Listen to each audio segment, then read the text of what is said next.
إن الحمد لله نحمده ونستعينه ونستغفره ونؤمن به ونتوكل عليه ونعوذ بالله من شرور أنفسنا ومن سيئات أعمالنا من يهده الله فلا مضل له ومن يضلل فلا هادي له وأشهد أن لا إله إلا الله وحده لا شريك له وأشهد أن محمدًا عبده ورسوله أما بعد فأعوذ بالله من الشيطان الرجيم بسم الله الرحمن الرحيم وكذلك أخذ ربك إذا أخذ القرى وهي ظالمة إن أخذه أليم شديد وقال تعالى كم من فئة قليلة غلبت فئة كثيرة بإذن الله والله مع الصابرين عن عبد الله بن عمر رضي الله تعالى عنه قال قال رسول الله صلى الله عليه وسلم الظلم ظلمات يوم القيامة متفق عليه وفي الحديث القدسي قال الله تبارك وتعالى يا عبادي إني حرمت الظلم على نفسي وجعلته بينكم محرما فلا تظالموا رواه مسلم الحمد لله সমস্ত প্রশংসা যাবতীয় গুণগান মহান আল্লাহ সুবহানাহু ওয়া তাআলার জন্য যিনি ন্যায় পরায়ণ ন্যায়কে পছন্দ করেন যিনি নিজের উপরেই জুলুমকে হারাম করে নিয়েছেন এবং বান্দাদের পরস্পরের প্রতি জুলুম করাকেও তিনি হারাম ঘোষণা করেছেন সে রব্বুল আলামিনের কৃতজ্ঞতা এবং শুকরিয়া জানাচ্ছি আলহামদুলিল্লাহ সালাত এবং সালাম শান্তি ধারা বর্ষিত হোক আমাদের প্রিয় নবী বিশ্ব নবী সর্বশেষ ও সর্বশ্রেষ্ঠ নবী নবী মুহাম্মদুর রাসূলুল্লাহ সাল্লাল্লাহু আলাইহি ওয়াসাল্লামের প্রতি।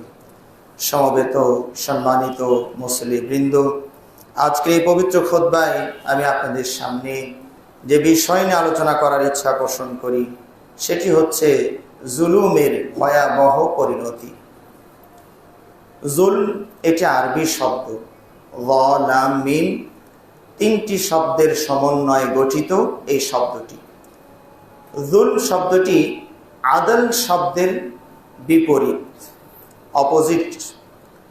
আদল আইন দাল লাম, আদল যেটাকে আমরা ইনসাফ বলি, এ দুটোই কিন্তু আরবি শব্দ। আলহামদুলিল্লাহ আমরা বাংলায় ব্যবহার করি। আদল ইনসাফ দুটোই আরবি, এর বাংলা আমরা হিসাবে ব্যবহার করি ন্যায়। তো ন্যায্য অধিকার, এই দুটো শব্দ পরস্পরের বিপরীতমুখী।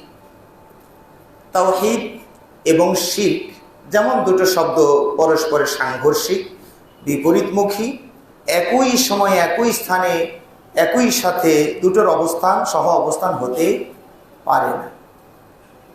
অনুরূপভাবে সুন্নাত এবং বিদআত পরস্পরের সাংঘর্ষিক। দিন এবং রাত যেমন সাংঘর্ষিক, ওগুলো তেমনই সাংঘর্ষিক। আগুন এবং পানি যেমন সাংঘর্ষিক, আমার মনে হয় তার চেয়েও বেশি ওটা সাংঘর্ষিক। কথাটার জন্য বললাম, মাঝে মাঝে দেখি সাগরের ভিতরেও আগুন জ্বলে ওঠে। তো সাংঘর্ষিক হলে তো সাগর নিভে ফেলার কথা ছিল এই আগুনকে, কিন্তু পারেনি। এত সাগরের পানিও আগুনকে নিভাতে পারছে না। তো ওখানেও সংঘর্ষের পরিমাণে কম থাকলেও এই যে বিষয়গুলো বললাম, জুলুম এবং আদল, শিরক এবং তাওহীদ, বিদআত এবং সুন্নাহ, এগুলো পুরোটাই সাংঘর্ষিক। এরা কোনোদিনও একসাথে অবস্থান করতে পারে না। তো আদল কাকে বলা হয়? আরবিতে একটি নীতিমালা আছে, তু'রাফুল আশিয়া বিআদাদিহা, বস্তুকে তার বিপরীত সাইড দিয়ে চিনতে সহজ হয়। আদল যদি আমরা চিনতে পারি তাহলে জুলুম আমরা চিনে ফেলবো। দিন যদি আমরা চিনতে পারি তাহলে রাত্রি আমরা চিনে ফেলবো। আলাদা সংজ্ঞার প্রয়োজন হবে না। আদল হচ্ছে ওয়াদউ শাইই ফি মাহাল্লিহি, যে বস্তুটা যেখানে রাখা দরকার সেখানেই রেখেছেন, এটার নাম হলো আদল। উদাহরণস্বরূপ বলা যায়, টুপি বানানো হয়েছে মাথায় দেওয়ার জন্য, এটা আদল। মাথায় দিয়েছেন আপনি, এটা আদল। কিন্তু যদি এটা পায়ের মোজা হিসেবে ব্যবহার করেন তাহলে এটা জুলুম। মোজাটা বানানো হয়েছে পায়ে পরার জন্য, কারো মাথায় জোর করে আপনি মোজা পরিয়ে দিয়েছেন মাথায়, তার আপনি কি করেছেন? এটা জুলুম করেছেন। হ্যাঁ, চিকিৎসার জন্য না, এখন কেউ কেটে ফেটে গিয়েছে, মাথার টুপি দিয়ে ব্যান্ডেজ করা লাগবে, আমি ওটার বিষয়ে বলছি না। আমি বলছি জুলুম, যেটাকে যেখানে রাখতে বলা হয়েছে, যে কর্মটা যেখানে রাখার কথা সেখানে রাখলেন, এটা না আদল, ইনসাফ। যে কথাটা যেখানে বলা দরকার ওটা ওখানে ওইভাবেই অতটুকুই বললেন, এটার নাম হলো আদল। এর অন্যথা ব্যত্যয় যদি আমি আপনি ঘটাই তাহলেই হয়ে যায় কি? জুলুম। তাহলে জুলুমের সংজ্ঞাটা কি হবে? ওই আদল যদি চিনে থাকি তাহলে আমরা জুলুমটা চিনতে পারবো। ওয়াদউ শাইই ফি গায়রি মাহাল্লিহি, ওটা ছিল ওয়াদউ শাইই ফি মাহাল্লিহি, বস্তুকে তা আপন স্থানে রেখে দেওয়া। জমি আপনি অন্যজন জাল দলিল করে আপনার নামে মামলা করে দিয়ে দাবি করছে আদালত। আদালত যদি আপনার পক্ষেই রায় দেয় তাহলে আদালত এটা আদল করেছে। দেখুন, আদালত শব্দটা কিন্তু আরবি থেকে নেওয়া হয়েছে। আদালত আমরা বলি, আসলে আদালাতুন শব্দ, আদালা এটা আরবি একটা শব্দ, আদালা। এই কোর্ট কাছারিতে প্রচুর শব্দ আপনি আরবি পাবেন, আলহামদুলিল্লাহ আরবি পাবেন। তো এই আদালত যদি আপনার পক্ষে রায় দেয় তাহলে এটা ইনসাফ করেছে। আর যদি স্বজনপ্রীতি করে, বাহু পেশি বাহু বলে, অথবা অর্থের বিনিময়ে ওই জাল দলিল ওনার পক্ষে রায় দিয়ে দেয়, তারা আদালত এখানে জুলুম করেছে। তাহলে আদল হচ্ছে বস্তুকে যার যেটা প্রাপ্য তাকে সেটা ওই পরিমাণে দিয়ে দেওয়া, এটার নাম হচ্ছে আদল। ব্যত্যয় ঘটাবে তাহলে ওটা জুলুমের সংজ্ঞায় পড়ে যাবে। এই জুলুম এটা বিভিন্নভাবে হতে পারে, তিন প্রকারে ভাগ করা যেতে পারে। একটি হচ্ছে জুলম আলান নাফস, ব্যক্তি তার নিজের উপরেও জুলুম করে। হয়তো বলবেন এটা কিভাবে সম্ভব? আমি আমার উপরে জুলুম করি, আপনি আপনার উপরে জুলুম করেন, কিভাবে? এটা বিভিন্নভাবে হতে পারে। আপনি যদি আল্লাহর কথা না শোনেন, না মানেন, তাহলে আপনি নিজেকে আগুনের দিকে ঠেলে দিলেন। এই দেহটাকে তো আগুনের জন্য বানানো হয়নি, কিন্তু আপনার কর্মকাণ্ডে এটা আগুনে দিতে বাধ্য হয়ে গেল।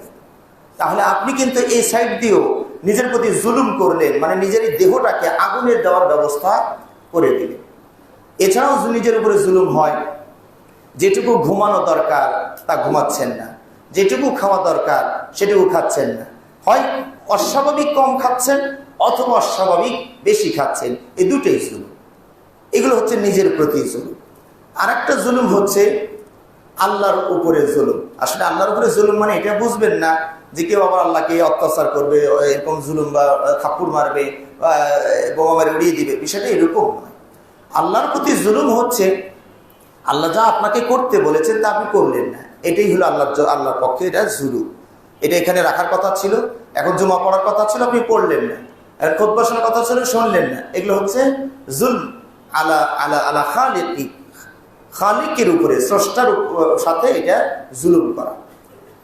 3 নম্বর জুলুম হচ্ছে, যেটা হচ্ছে সবচেয়ে বেশি আমরা করি, সেটা যুল বা'দুহুম আলা বা'দ, যুলমুল খালক বা'দুহুম আলা বা'দ। মানুষ সৃষ্টি পরস্পরের উপরে জুলুম করা। এই জুলুমটা কিন্তু বিভিন্ন দিক থেকে হতে পারে।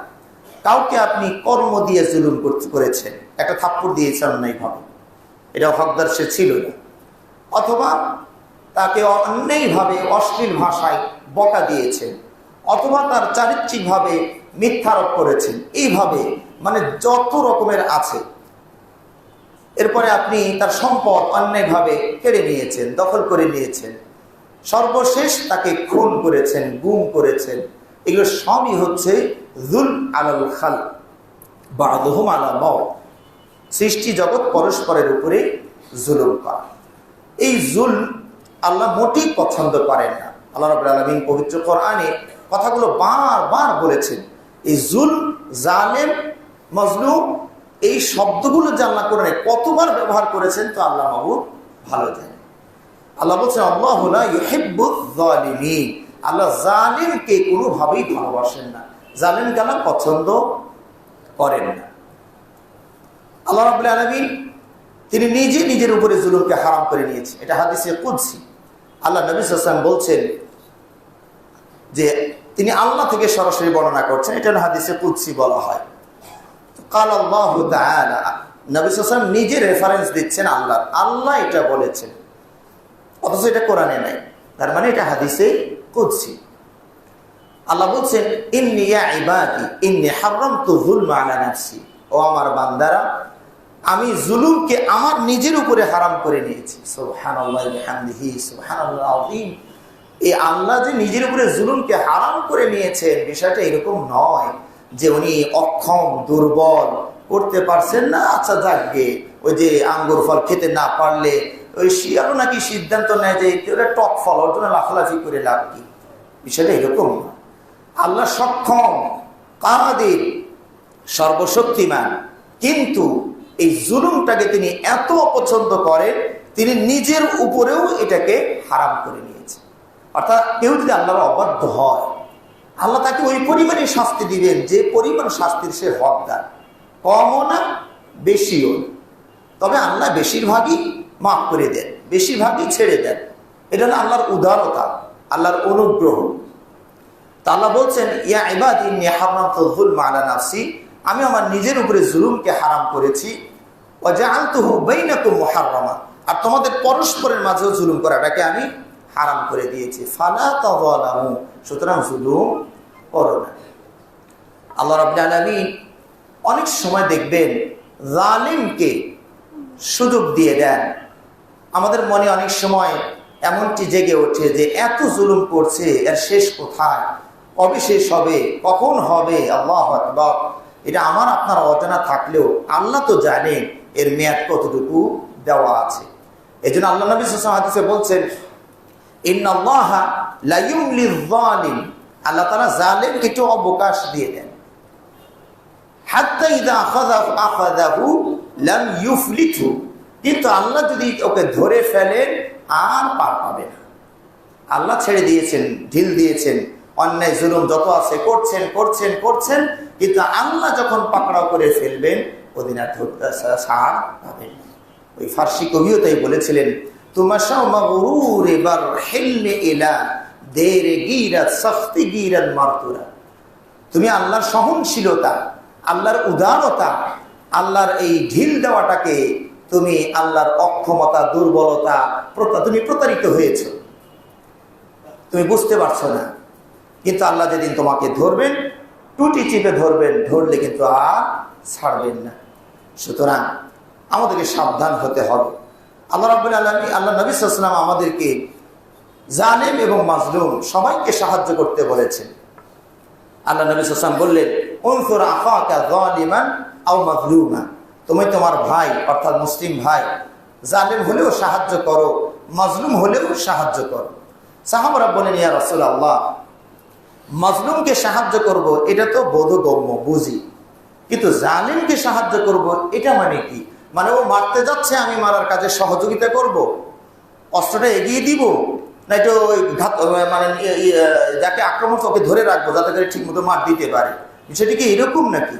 আল্লাহ নবী সাল্লাল্লাহু আলাইহি ওয়াসাল্লাম বললেন যে না, জালেমকে সহযোগিতা করা মানে ওর জুলুমকে ঠেকানোর ব্যবস্থা করা, ও যেন জুলুম করতে না পারে, ও যেন অন্যায়ভাবে মারতে না পারে, এটাকে প্রতিহত করো, ঠেকাও, এটাই হলো জালেমকে সাহায্য করা। সুবহানাল্লাহি বিহামদিহি, সুবহানাল্লাহিল আযীম। সম্মানিত ভাইরা, আল্লাহ রাব্বুল আলামিন মাজলুমকে পছন্দ করেন। মাজলুমের দোয়া আল্লাহর কাছে পৌঁছতে কোনো বাধা নাই, পার্টিশন নাই। আল্লাহ নবী সাল্লাল্লাহু আলাইহি ওয়াসাল্লাম তার বিশিষ্ট সাহাবী মুআয বিন জাবাল রাদিয়াল্লাহু আনহুকেও বলেছিলেন, যখন তিনি ইয়ামান দেশের গভর্নর করে তাকে পাঠাচ্ছিলেন, একটা এলাকার শাসনের দায়িত্ব তাকে দিচ্ছেন, আল্লাহ নবী সাল্লাল্লাহু আলাইহি ওয়াসাল্লাম শুরু দিক থেকে তাওহীদের কথা, সালাতের কথা এবং যাকাতের কথা, এই তিনটি কথা পরপর বলে আসার পরে লাস্টে গিয়ে বলছেন, ইয়াকা ওয়া কারাইমা আমওয়ালিহিম ওয়াত্তাকি দাওয়াতাল মাযলুম, তুমি ওই ইয়ামানবাসীর কাছ থেকে ভালো ভালো জাকাতের মাল, ভালো ভালো দামি দামি মালগুলো নেওয়া থেকে বিরত থাকিও। অর্থাৎ জাকাত নেওয়ার ক্ষেত্রেও আপনি ওই গরু ছাগলের জাকাত হয়েছে, হৃষ্টপুষ্টগুলো জাকাত হিসাবে নিয়ে নিবেন, ইসলাম এটাও পছন্দ করে না। আবার ওই যে যিনি আদায় করবেন উনি তো চাবেন যে কম বয়সীটা এই যে মরা ধরাগুলো দিয়ে দেই, এটাও চলবে না।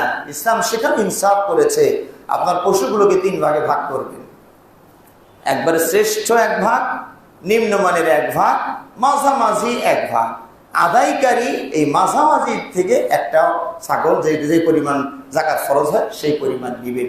তো মুআয বিন জাবাল রাদিয়াল্লাহু আনহু এই কথা বলার পরে শেষে বলছেন, ইয়াকা কারাইমা আমওয়ালিহিম, ওদের শ্রেষ্ঠ মাল অন্যায়ভাবে নেওয়া থেকে নিজেকে বাঁচিয়ে রাখিও। শাসককে আল্লাহ নবী সাল্লাল্লাহু আলাইহি ওয়াসাল্লাম পরামর্শ দিচ্ছেন, উপদেশ দিচ্ছেন, ওয়াত্তাকি দাওয়াতাল মাজলুম, মাজলুমের দোয়াকে তুমি মারাত্মকভাবে ভয় করি। আমরা যে তাকওয়ার কথা বলি, ওয়াত্তাকুল্লাহ, আল্লাহকে ভয় করো, তাকওয়া, এই শব্দ দিয়ে আল্লাহ নবী সাল্লাল্লাহু আলাইহি ওয়াসাল্লাম মাজলুমের ক্ষেত্রে বলছে ওয়াত্তাকি দাওয়াতাল মাজলুম, মাজলুমের দাওয়াতকে ভয় করো। কেন?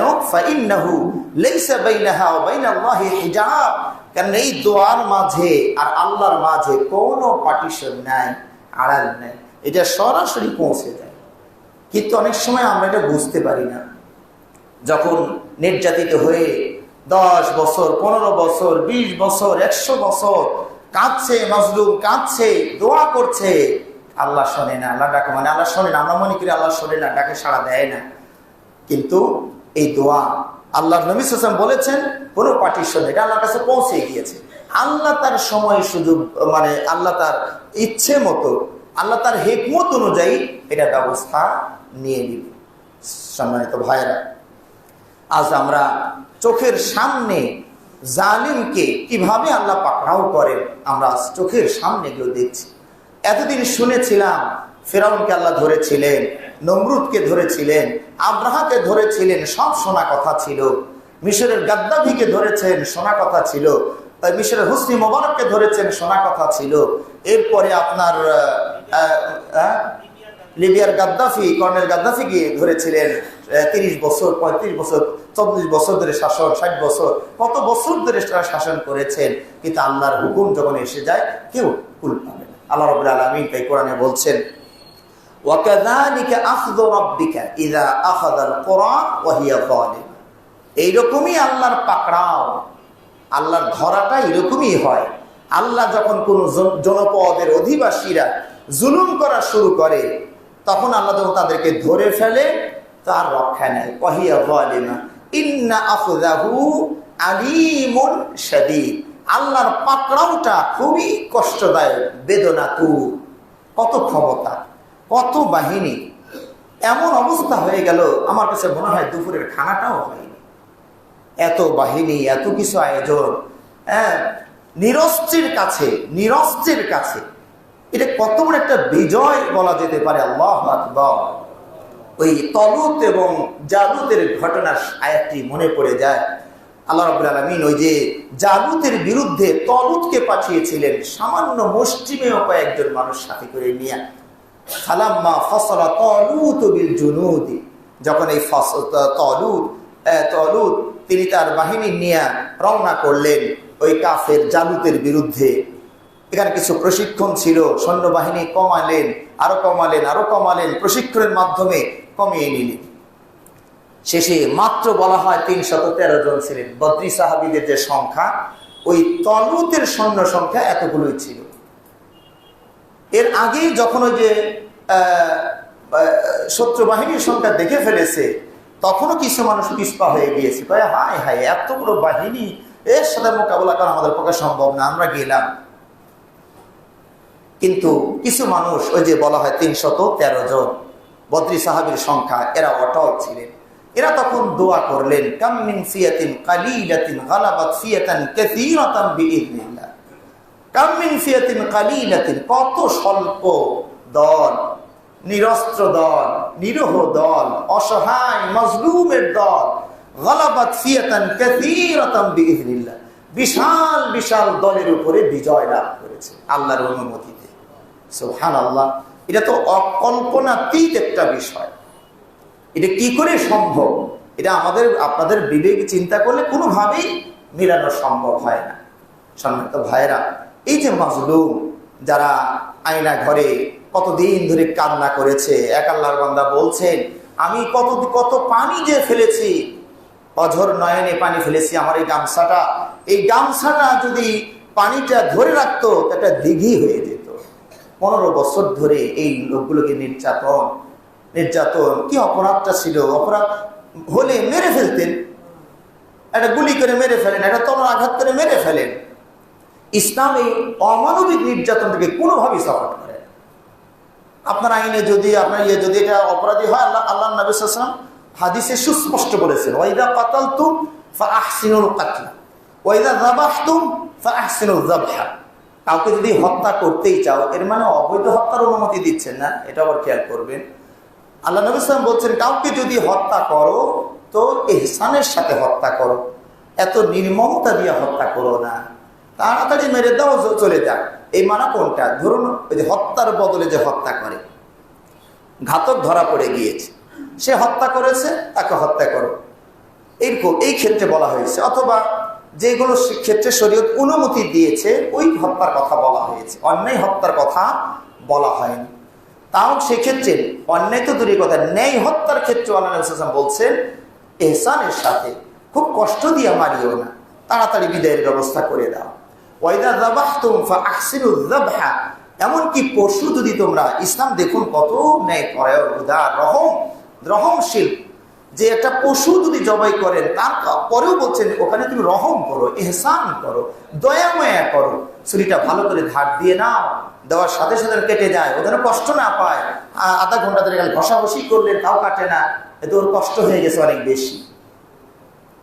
একটা ছুরি ধার দিচ্ছেন, আর একটা চেয়ে দেখছে পশুটা জবাই করবে, ছুরি ধার, ইসলাম এটাও সহ্য করছে না, কারণ এটা করো না, ওকে আলাদা করে ছুরিটা অন্য জায়গায় গিয়ে ধার দিয়ে নিয়ে আসো। তো ইসলাম এত ভাবে জুলুমকে অস্বীকার করেছে। সম্মানিত ভাইরা, এই যে মাজলুমের দোয়া আল্লাহর কাছে কবুল হয়ে যায়। তবে হ্যাঁ, মুসলা করা, কাউকে যখন অন্যভাবে শাস্তি দেওয়া, এটা একটা মাসলাই শরীয়তে আছে। ঘাতক যদি নিহত ব্যক্তিকে নির্মমভাবে হত্যা করে থাকে, তাহলে তাকে ধরা পড়লে ওই রকম করেও তাকে মারা অনুমতি আছে। উদাহরণস্বরূপ বলা যায়, আল্লাহ নবী সাল্লাল্লাহু আলাইহি ওয়াসাল্লামের কাছে একদল লোক আসলেন, এসে নিজেদের ইসলামের কথা প্রকাশ করলেন যে আমরা মুসলিম হয়ে গিয়েছি, তো আমরা মদিনাতে বসবাস শুরু করলেন। ওনারা বেশি দিন মদিনাতে শরীরটা ভালো থাকছে না, অসুস্থ হয়ে যাচ্ছে। তো নবী সাল্লাল্লাহু আলাইহি ওয়াসাল্লামকে বলি, ইয়া রাসূলুল্লাহ, আসলে ওদের মনের দুর্বিসন্ধি, এটা তো নবী সাল্লাল্লাহু আলাইহি ওয়াসাল্লাম বুঝতে পারছেন না, উনি তো গায়েব জানেন না, গায়েবের মালিক তো আল্লাহ সুবহানাহু ওয়া তাআলা। ওরা বলছে, ইয়া রাসূলুল্লাহ, আমার মদিনার আবহাওয়াটা ভালো লাগছে না, আমরা গ্রামের মানুষ তো, গ্রামে থেকে অভ্যস্ত, তো শহরে থেকে আমাদের শরীর তো ফ্যাকাশে হয়ে যাচ্ছে। তা আল্লাহ নবী সাল্লাল্লাহু আলাইহি ওয়াসাল্লাম বললেন, তাহলে ঠিক আছে, আমার কিছু রাখালকে দিই, শহর মাঠে দিয়ে বসবাস করবা, খাবা কি? তা আমি কিছু রাখাল দিই, কিছু গরু ছাগল দিই, এগুলো সাথে করে নিয়ে তোমরা মাঠে চলে যাও। ওই ক্ষুধা লাগলে কমপক্ষে, আর তোমাদের তো একটা অসুখও দেখা যাচ্ছেও, তো ওই উটের পেশাব আর দুধ দুটো মিশ্রণ করে এটা খেয়ে নিও। এটা একটা চিকিৎসার জন্য তাদের ব্যবস্থা করে দিলেন। এই লোকগুলো মাঠে নিয়ে গেলেন রাখাল সহ। যাওয়ার পরে যখন তারা সুস্থ হয়ে গেলেন, তারা কতগুলো অপরাধ করলেন চিন্তা করুন। যখন তারা সুস্থ হয়ে গেলেন, নিয়ামতের শুকরিয়া আদায় করার কথা ছিল, তারা পুরোটাই অকৃতজ্ঞতা প্রকাশ করল। 1 নম্বর, তারা মুরতাদ হয়ে গেল, ইসলাম থেকে তারা বের হয়ে গেল। 2 নম্বর, রাখালগুলোকে হত্যা করল। 3 নম্বর, শুধু হত্যা করেনি, নির্মম যাকে বলে, চোখগুলো ফুটা করে দিয়েছে, হাতগুলো এরকম যে আঙ্গুলগুলো কেটে দিয়েছে, পাগুলো কেটে দিয়েছে, মানে এরকম নির্মম ভাবে তাদেরকে হত্যা করেছে। এরপরে গরু ছাগল যে কটা ছিল ওপরেকেও নিয়ে আস্তে করে রওনা করেছে। আল্লাহ নবী সাল্লাল্লাহু আলাইহি ওয়াসাল্লাম কিভাবে জানতে পারলেন যে তারা এই কাজগুলো করেছে? সঙ্গে সঙ্গে তাদের পিছনে লোক পাঠিয়ে দিলেন। তখন তো আসামি ধরা একটু সহজ ছিল, বালুর মধ্যে দিয়ে গেছে, তো কোন দিক দিয়ে গেছে, কয়েক পক্ষে গরুর পায়ের ছাপ, ওই মানুষগুলোর পায়ের ছাপ ও তো পড়েই আছে। ওই চিহ্ন দেখে দেখে নবী তাদেরকে ধরে ফেললেন এবং তাদেরকে ওই শাস্তি দিলেন যেভাবে তারা তাদের ওই মুসলিম ভাইদেরকে হত্যা করেছে। তাদেরকে ওই আঙ্গুলগুলো কেটে দিলেন, চোখ ফুটা করে দিলেন এবং উত্তপ্ত গরমের মধ্যে ফেলে রাখলেন। ওই না খেয়ে খেয়ে যেদিন মরে যায় যাবে। কারণ এটা হলো এইটুকু অনুমতি নবী কেন দিয়েছেন, ওরাও যেভাবে মেরেছে ওদেরকে ওইভাবেই মারতে হবে, তবে সীমা লঙ্ঘন করা যাবে না। আল্লাহ রাব্বুল আলামিন পবিত্র কোরআনে বলছেন যে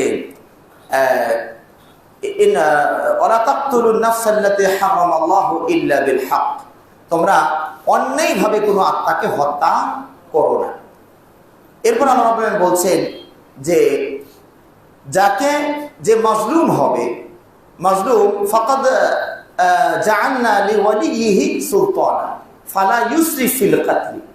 আল্লাহ বলছেন যারা মাজলুম হবে তাদের ওয়ালিদেরকে, তাদের অভিভাবকদেরকে আমি একবার কর্তৃত্ব দিয়ে দিব।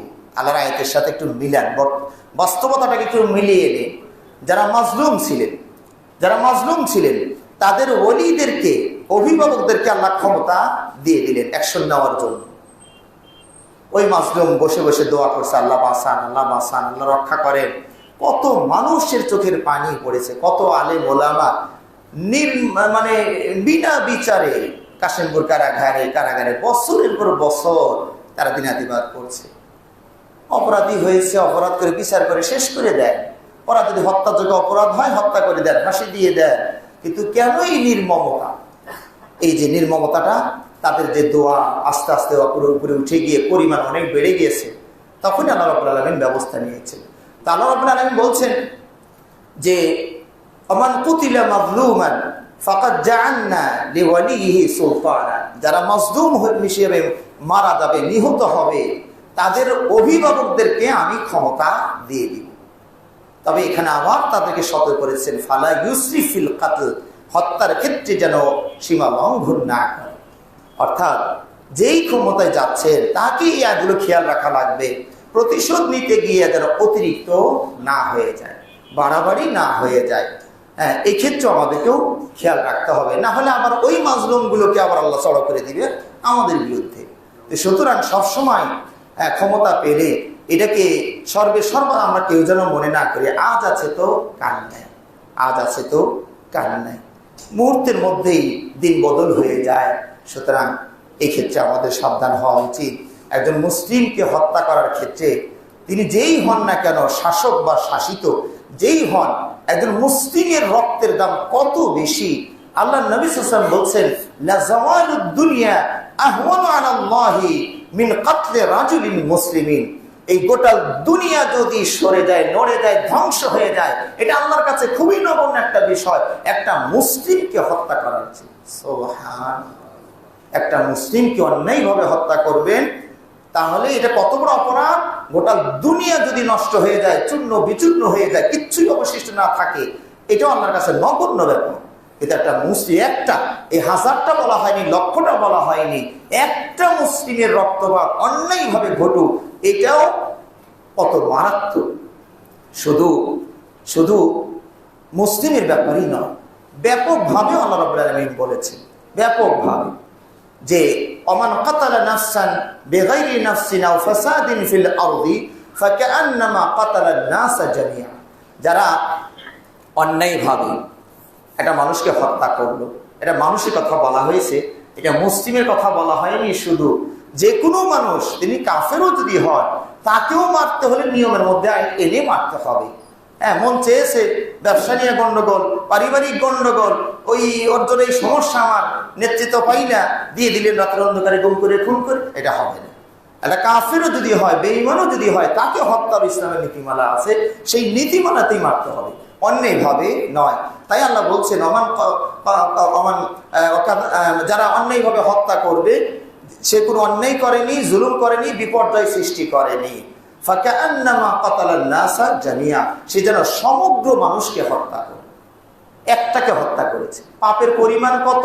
এই বিশ্বে এখন যদি 800 কোটি মানুষ থাকে, একটা মানুষকে যদি কেউ অন্যায়ভাবে হত্যা করে, সে শাসক হোক আর শাসিত হোক, একটা মানুষকে যদি অন্যায়ভাবে হত্যা করে, তাহলে কিন্তু এই 800 কোটি মানুষকে হত্যা করলে যে পরিমাণ পাপ হওয়ার কথা, ওই পাপ হবে তার। আবার একটা মানুষকে যদি বাঁচার ব্যবস্থা করে দেন, তাহলে সমগ্র 800 কোটি মানুষকে বাঁচাইলে যে পরিমাণ সব হওয়ার কথা, একটা মানুষকে অন্যায়ভাবে হত্যা থেকে রক্ষা করেছেন আপনি, সেই পরিমাণ সব হয়। সুতরাং ভাইয়েরা, সবসময় আমাদেরকে ইনসাফ এবং আদলের উপরই থাকতে হবে। আমাদের চোখের সামনে আমরা দেখছি যারা জুলুম করলেন, তাদেরকে আল্লাহ কিভাবে পাকড়াও করলেন, এত কিছু থাকার পরেও কোনো কাজে আসেনি। তাই আল্লাহ কোরআনে বলছেন, ওমাইয়াযলিম মিনকুম নুযিকহু আযাবান কাবীরা। আল্লাহ কথাটা খেয়াল করবেন, তোমাদের মধ্য হতে যে জুলুম করবে, নুযিকহু আযাবান কাবীরা, তাকে আমি বড় ধরনের শাস্তি চাখাবো। দেখুন কি হচ্ছে, চোখের সামনে বাস্তব প্রমাণ, বড় ধরনের শাস্তির কথা বলেছে। এবং আল্লাহ রাব্বুল আলামিন ওই আরেকটা আয়াত খেয়াল করুন, আল্লাহ বলছেন, ওয়ায-যালিমুনা মা লাহুম মিন ওয়ালিয়্যিন ওয়ালা নাসীর। জালেমকে যখন আল্লাহ ধরে ফেলবেন, ওর কোনো অভিভাবক থাকবে না, ওর কোনো সাহায্যকারী থাকবে না। কি বাস্তব আয়াতগুলো দেখেন। ধরুন আমি প্রধানমন্ত্রী, আমার সেনাবাহিনী, আমার হলুদ বাহিনী, আমার লাল বাহিনী, আমার র্যাব, আমার কত রকমের ফোর্স, কত রকমের অস্ত্র শস্ত্র, আল্লাহর পাকড়াও হলে যে বাঁচা যায় না, তার বাস্তবতা চোখের সামনে, আজ আপনাদের চোখের সামনে। আল্লাহ তাই বলছেন, ওয়ায-যালিমুনা মা লাহুম বিহি মিন ওয়ালিয়্যিন ওয়ালা নাসীর, এদের কোনো অভিভাবক বলতে কেউ থাকবে না। এতদিন তো শুনতাম যে পাশের ভাই নাকি সাহায্য করবেন, পাশে আর একজন আছেন মোড়ল, উনি নাকি সাহায্য করবেন। কই, ওলি নাই, অভিভাবক নাই। এখন আশ্রয় দিতেও তারা আপত্তি করছে, না আমার এখানে থাকতে গেলে আবার আমার এখানে অত্যাচার হবে, জুলুম হবে, তুমি বাবা অন্যদিকে যাওয়ার চেষ্টা করো, এখানে আমি দিতে পারবো না আশ্রয়। দেখেছেন, বিপদ আসলে কেউ পাশে থাকে না। কাজী ক্ষমতার অপব্যবহার যেন কেউ না করে, ক্ষমতার অপব্যবহার যেন কেউ না করে, ক্ষমতার অপব্যবহার যেন আমরা কেউই না করি। আজ আছে তো কাল নাই, আমরা যা করব আমি যেন পরে আল্লাহর কাছে ধরা না খাই, সে খেয়াল করতে হবে। যুলুমাতুন ইয়াউমাল কিয়ামা, আল্লাহ রাব্বুল আলামিন বলছেন, নবী সাল্লাল্লাহু আলাইহি ওয়াসাল্লাম বলছেন, জুলুম অত্যাচারের পরিণতি হচ্ছে কিয়ামতের দিন অন্ধকার আর অন্ধকার। যত হাঁটবেন তত অন্ধকার। মানুষ তো সামনে যায় একটু আলোর আশায়, আরে জুলুম করে কেউ আখিরাতে গেলে আলো তো নাই, যত সামনে যাবে তত ঘন অন্ধকার, শুধু অন্ধকার। আল্লাহ তার দিকে চেয়েও দেখবেন না, তার দিকে আল্লাহ তাকাবেন না, রহমের দৃষ্টিতে আল্লাহ তাকাবেন না। এবং জালেমকে আল্লাহ রাব্বুল আলামিনের বিচারটা কত ইনসাফ ভিত্তিক হবে জানেন, যে একটা শিংওয়ালা গরু ছাগল যদি ওই আর একটা নিরীহ শিং ছিল না, ওরে দিয়েছে একটা গুঁতো। আর আপনারা তো জানেন যে পশুদের কোনো জান্নাত আর জাহান্নাম নাই। তাহলে এই যে নিরীহ ছাগলটা গুঁতো খেলো আর একটা শিংওয়ালা, এটার বিচার কি হবে? আল্লাহর আদালত ওই দিন ওই নিরীহটার কি ছাগল শিং দিয়ে দিবেন, এই হিসাব করে দেখবেন যে তুমি 10 বছরে কয়টা গুঁতা খাইছো, ওই কয়টা ওরা দিয়ে দাও। এখন ওইভাবে আল্লাহ রাব্বুল আলামিন বিচার করবে। কাজী পালানোর কোনো রাস্তা নাই, উপায় নাই। আমরা এই দুনিয়াতে আমাদের ইচ্ছায় আসিনি, হ্যাঁ একজনের ইচ্ছায় এসেছি, আবার তার ইচ্ছায় চলে যাব। তাহলে আমরা তো ওনার ইচ্ছার বাইরে দিতে পারছি না। আসাও তার ইচ্ছায়, যাওয়াও তার ইচ্ছায়, থাকাও তার ইচ্ছায়, খাওয়াও তার ইচ্ছায়। সুতরাং তার নিয়মের ব্যত্যয় যেন আমরা না ঘটাই। আমরা আমাদের দেশের জন্য দোয়া করি, আল্লাহ রাব্বুল আলামিন যেন একটা শান্তির পরিবেশ ফিরিয়ে দেন। এখন আপনারা দেখছেন এই সুযোগে চোর ডাকাত এরা অত্যাচার জুলুম নির্যাতন তারা শুরু করে দিয়েছে। এটা শাইখুল ইসলাম ইবনে তাইমিয়া রাহিমাহুল্লাহর একটা বক্তব্য আপনাদের মনে রাখা উচিত। তিনি বলেছেন যে 60 বছর ধরে যদি একটা জালিম সরকার ক্ষমতায় থাকে সেটাও ভালো একদিন সরকার ছাড়া থাকার চেয়ে। ওনার কথাটা বোঝার চেষ্টা করবেন, আবার বুঝবেন না যে এটা মনে হয় আমার বিপক্ষে বা ওনার বিপক্ষে গেল। ওনার কথাটা হলো যে সরকার পতনের সাথে সাথেই বিকল্প একজনকে নিয়োগ দিতে হবে, সময় দেওয়া যাবে না। সময় দিলেই বাতিলপন্থীরা অনিষ্টকারীরা তারা সুযোগ নিয়ে নিবে। কাজে 60 বছরের জালেমকে সরিয়ে দিয়েছেন, এই মুহূর্তের ভিতরে আরেকজন সরকারকে দান করিয়ে দেন, না হলে এই খুন খারাপই বেড়ে যাবে, ঠেকাইতে পারবেন। তো শাইখুল ইসলামের তাইমিয়ার কথাটা কত চমৎকার, সুতরাং সেদিকেও আমরা খেয়াল রাখি। আল্লাহ আমাদেরকে, আমরা প্রাণ খুলে সবাই একটু সাজদায় যখন সময় পাবেন দোয়া করেন, আল্লাহুম্মা ওয়াল্লি আলাইনা খিয়ারানা, আল্লাহুম্মা ওয়াল্লি আলাইনা খিয়ারানা, আল্লাহুম্মা ওয়াল্লি আলাইনা খিয়ারানা।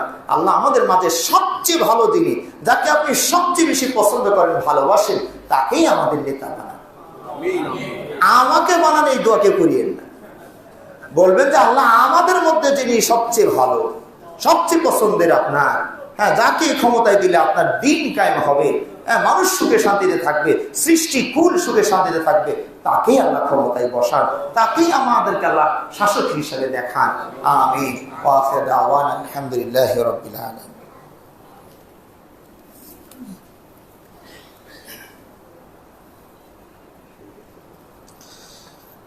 إن الحمد لله وحده والصلاة والسلام على من لا نبي بعده وعلى آله وأصحابه ومن تبعهم بإحسان إلى يوم الدين. أما بعد فإن خير الحديث كتاب الله وخير الهدي هدي محمد صلى الله عليه وسلم وشر الأمور محدثاتها وكل محدثة بدعة وكل بدعة ضلالة وكل ضلالة في النار. عباد الله رحمكم الله، إن الله يأمركم بأمر بدأ بنفسه فقال في محكم تنزيله إن الله ملائكته يصلون على النبي يا أيها الذين آمنوا صلوا عليه وسلموا تسليما.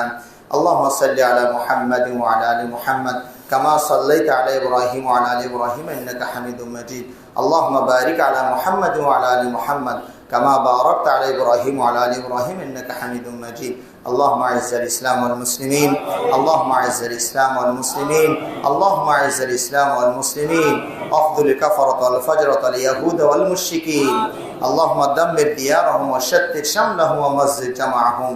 اللهم انصرنا فإنك خير الناصرين، اللهم انصرنا فإنك خير الناصرين. اللهم ول علينا خيارنا، اللهم ول علينا خيارنا، اللهم ول علينا خيارنا، اللهم ول علينا خيارنا، اللهم ول علينا خيارنا، اللهم ول علينا خيارنا. سبحان ربك رب العزة عما يصفون وسلام على المرسلين والحمد لله.